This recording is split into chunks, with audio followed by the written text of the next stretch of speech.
It's Marvel, baby. And hey, yo, I wanted to share some tips for my beginner strategists out there. Marvel Rivals has only been out a bit over a month, and we're still gaining new players every single day. You love to see it. I did a tips and trick video like this for Invisible Woman that did pretty well for this channel. So if you're interested in learning Miss Fantastic herself, I'll link a video here for you and leave a link in the description. Now let's start the foundation of you climbing that rank ladder with Miss Mantis. For tip number 1, that's going to be properly prioritizing your healing and damage boosts. Now this might sound harsh to say, but not all your teammates deserve to be constantly healed during these team fights. There's going to be weak links on every team, and as a strategist player, you have to recognize who they are pretty early in the game. These weak links will die most likely regardless if you're pocketing them or not. Now, when it comes to your ultimate, yes, you can save a teammate who just refuses to use cover or something of that nature, but there's so much damage in this game that your healing orb is not going to outweigh that damage coming at your team. So you need to prioritize keeping your strongest teammates alive, and your teammate doing the most damage should always be the main focus for your damage boost.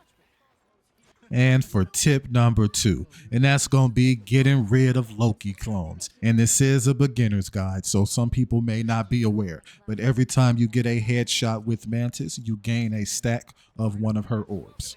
Hey yo, we farm Loki clones out here as Mantis. This is a surefire way to keep them orbs stacking. You almost want to be the only person killing these Loki clones. Not really, but you definitely want to be the main contributor. Clone headshot, damage boost. Clone headshot, healing orb. Rinse and fucking repeat. We get excited when we go against Lokis around here. This Marvel, baby. Don't forget to subscribe. And now for tip number 3, it's going to be strafing in circles instead of side to side. Now this applies to everyone, but even more so for Mantis.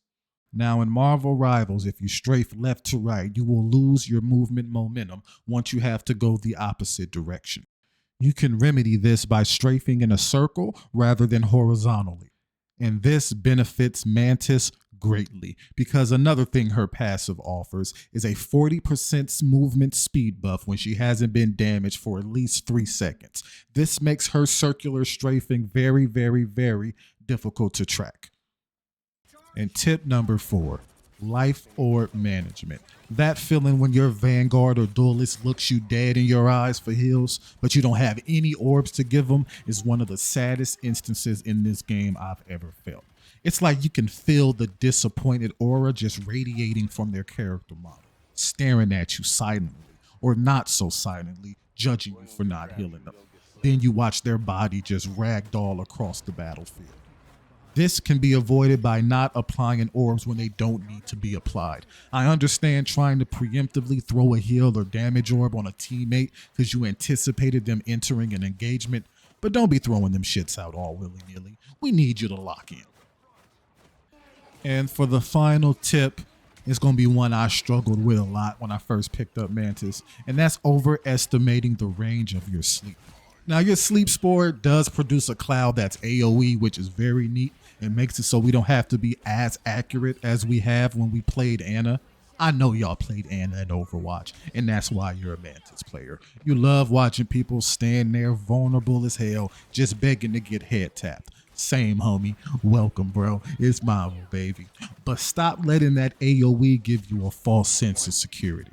Stay precise and on point so that you don't miscalculate the AoE range and end up dying.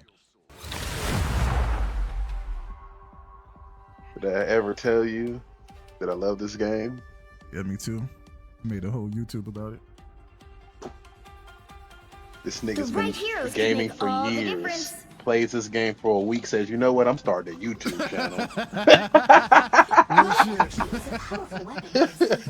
Real shit.